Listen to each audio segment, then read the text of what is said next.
और इससे बढ़िया कुछ नहीं हो सकता। मेरे को लगता है हॉकी के लिए और देश के लिए इससे बढ़िया कुछ नहीं हो सकता। हम लकी हैं कि ये बच्चे हमें चुनते हैं। कुछ हमारी संस्था की एक लेगेसी है। लंबे समय से हमारा हॉकी में और खेलों में बहुत बड़ा रुझान रहा है। 1952 से लेकर हमारे एथलीट्स, हमारे स्पोर्ट्समैन ओलंपिक्स में पार्टिसिपेट कर। नमस्कार दोस्तों, आप देख रहे हो द पोल खोल टीवी और मैं निकिता राणा फिर से आपका एक बार स्वागत करती हूँ इस चैनल में। आज बात करेंगे इस माहौल की, जो माहौल पूरी तरह खुशी से भरा हुआ है।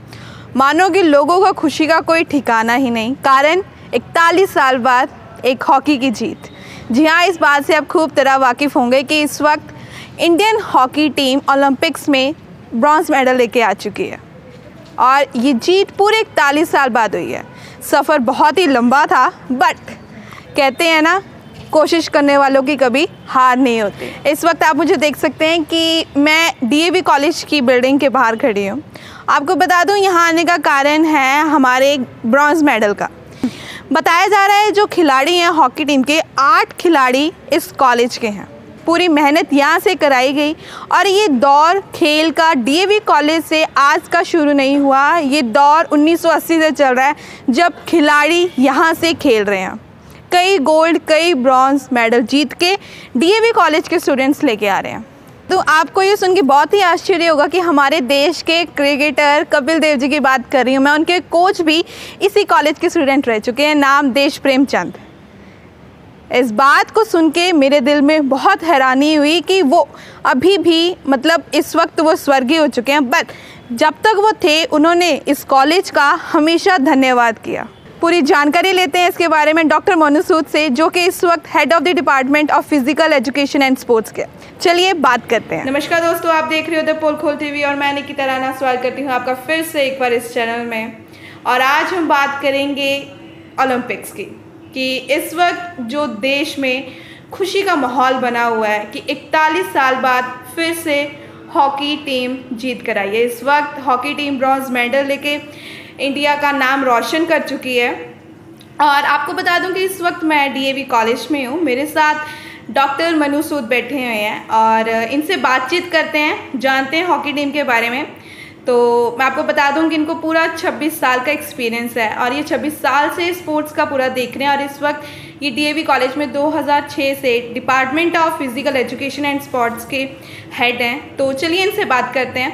बहुत बहुत स्वागत है सर आपका हमारे चैनल में। शुक्रिया, बहुत बहुत शुक्रिया। जी सर, तो इस वक्त जो हॉकी टीम ब्रॉन्ज मेडल लेके इंडिया के लिए आई है ओलंपिक से, तो उसके बारे में आपका क्या कहना है कि 41 साल बहुत लंबा सफ़र था, उसके बाद वो जीत के आए हैं, तो आप उसके बारे में क्या कहना चाहेंगे? देखिए, ये बहुत बड़ी बात है। मतलब कोई भी मेडल लाना, मेरे को जैसे आज मैं कई न्यूज़पेपर्स में था, तो यही है कि मतलब ये ब्रॉन्ज मेडल नहीं है, ये गोल्ड से भी बढ़कर है। जी। जैसे आपने बिल्कुल सही कहा कि 41 साल हो गए। 41 साल के बाद ये जो परफॉर्मेंस आनी, वो अपने आप में एक चीज़ का रिवाइवल है, और वो भी अपनी नेशनल स्पोर्ट हॉकी का। जी। और इससे बढ़िया कुछ नहीं हो सकता। मेरे को लगता है हॉकी के लिए और देश के लिए इससे बढ़िया कुछ नहीं हो सकता था। हम इससे ज़्यादा नहीं मांग सकते थे। जी। तो सर, ये जो आप बता रहे हैं कि जो 8 स्टूडेंट्स हैं वो डीएवी कॉलेज के थे, जी, तो उनके बारे में आपका क्या बताना है? जो उनका सफ़र शुरू हुआ, जहाँ से उन्होंने स्पोर्ट्स के बारे में सीखा, क्या आपका कहना है कि यहाँ से लेकर वहाँ तक का सफ़र के बारे में आपका क्या कहना है? देखिए, एक जो खिलाड़ी बनता है वो एक दिन में नहीं बन जाता, एक साल में नहीं बनता। इसके पीछे बहुत बड़ी तपस्या होती है। तो ये एक स्ट्रक्चर है। आप देखिए, छोटा बच्चा 5-6 साल का, वो एक इंटरेस्ट शो करता है, फिर वो उसको हॉकी स्टिक पसंद आती है, वो अपने लोकल ग्राउंड में जाना शुरू करता है। उसके माँ बाप, भाई बहन कुछ उसको लेके जाते हैं, दोस्तों के साथ जाता है। उसके बाद धीरे धीरे इन बच्चों के साथ भी, मेरे कॉलेज से 8 बच्चे हैं जी, तो इनके साथ भी ऐसे ही एक्सपीरियंसेस हैं। जब इनमें थोड़ा थोड़ा कोई स्पार्क दिखता है, तो कोई ना कोई गाइड, कोई ना कोई मेंटर इनके सामने आता है, वो इनको किसी स्ट्रक्चर में डालता है। ये सारे 8 बच्चे जो हमारे कॉलेज से हैं, इनकी लाइफ में मेजर कंट्रीब्यूशन मेरे हिसाब से सुरजीत हॉकी एकेडमी की। और सबसे बड़ा श्रेय तो मैं देना चाहूँगा, क्योंकि ये एक प्रोग्राम चला था आज से 10-15 साल पहले, जब सरदार परगट सिंह जी, जो जालंधर कैंट से एमएलए हैं आजकल, ये डायरेक्टर स्पोर्ट्स थे हमारे। और तब इन्होंने एक प्रोग्राम चलाया था, उसमें PIS Punjab institute of sports ये एक्सेलेंस की तरफ देखने का एक इन्होंने नज़रिया बनाया था कि आम वाला काम नहीं करेंगे, हम खास वाला काम करेंगे।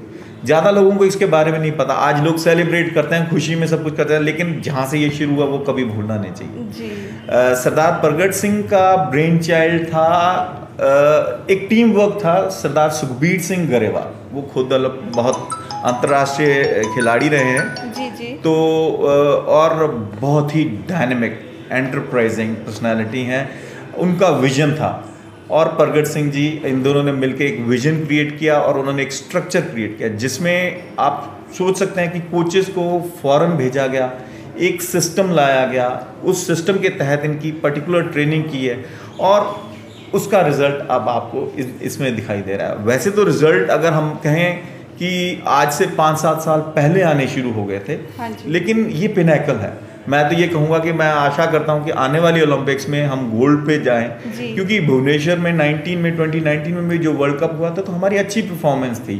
चैंपियंस ट्रॉफी जो थी उसमें भी हमारी अच्छी, लगातार हम अच्छा कर रहे हैं। हम ऊपर के 5-6 कंट्रीज में हमारा शुमार होता है और इस बार ओलंपिक्स में हमने और भी बेहतर किया। तो ये सब कुछ, और पंजाब के 10 खिलाड़ी जी, और जिसमें से तकरीबन सारे ही इस एकेडमी स्ट्रक्चर से, उस स्ट्रक्चर से आए हैं जो ब्रेन चाइल्ड था सरदार परगट सिंह जी का, सुखबीर गरेवाल जी का, और इनकी जो कोचिंग टीम।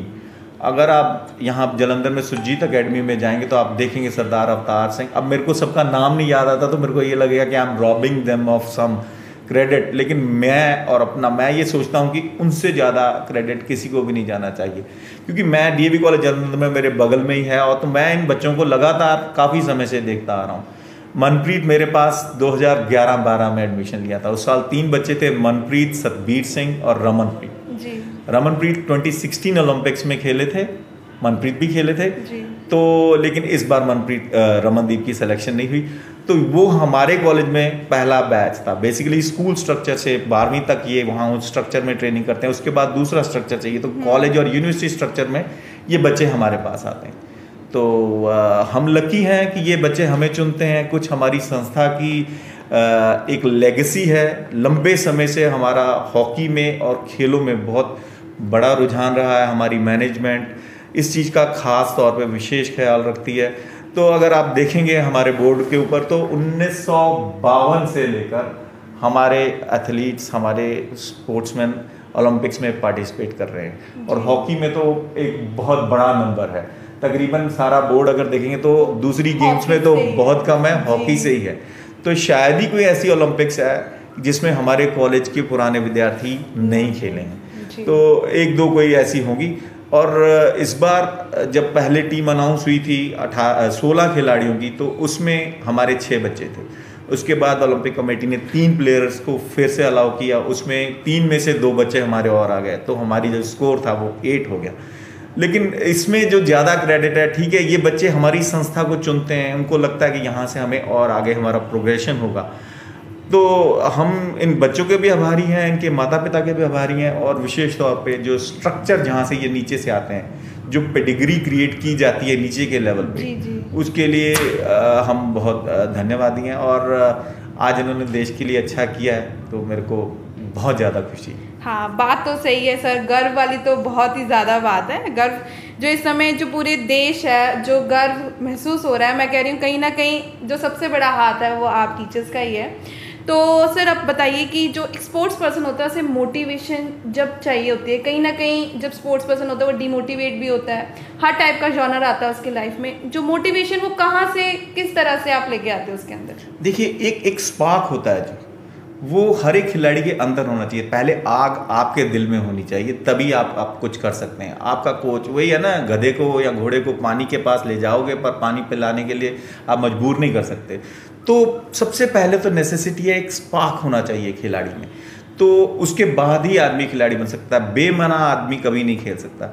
उसके बाद वो स्पार्क क्रिएट करने के बाद, जो स्पार्क अगर उसके अंदर है तो उसके बाद एनवायरनमेंट सारा आ जाता है। जैसे मैंने आपसे को शुरू में बताया कि माहौल क्या चल रहा है जी। अभी जैसे ड्रग्स का मैनेज है तो ड्रग्स कुछ ले रहे तो एक को देख के दो लेते हैं, अगर वही हॉकी स्टिक लेके कोई ग्राउंड में जाएगा एक को जाता देखेगा तो दूसरा जाएगा।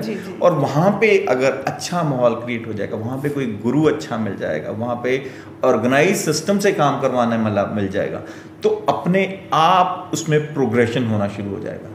यही कहानी मैं आपको बता रहा था कि जैसे ही वो छोटे लेवल पे आने के बाद जब ये एकेडमी स्ट्रक्चर में आते हैं और उसके बाद कॉलेज स्ट्रक्चर में आते हैं तो ये बच्चे प्रोफेशनल हो जाते हैं। तो यही एक मोटिवेशन है, आपका एनवायरनमेंट जो है वो बहुत पॉजिटिव और कंड्यूसिव होना पड़ता है।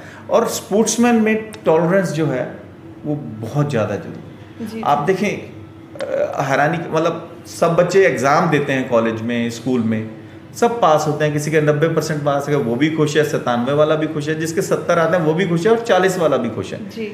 लेकिन गेम में जो हारता है उसके लिए जीतेगा एक, फाइनल वो खेलेंगे, बाकी सारे गिनती से परे हो जाएंगे, तो उसको ऐसे झटके सहने की आम आदत हो जाती है। तो खिलाड़ी का दिल बहुत बड़ा होता है, आपको दिखता है कि हाँ वो रो पड़ा वो पड़ा, क्योंकि वो बहुत इमोशनल होता है खिलाड़ी।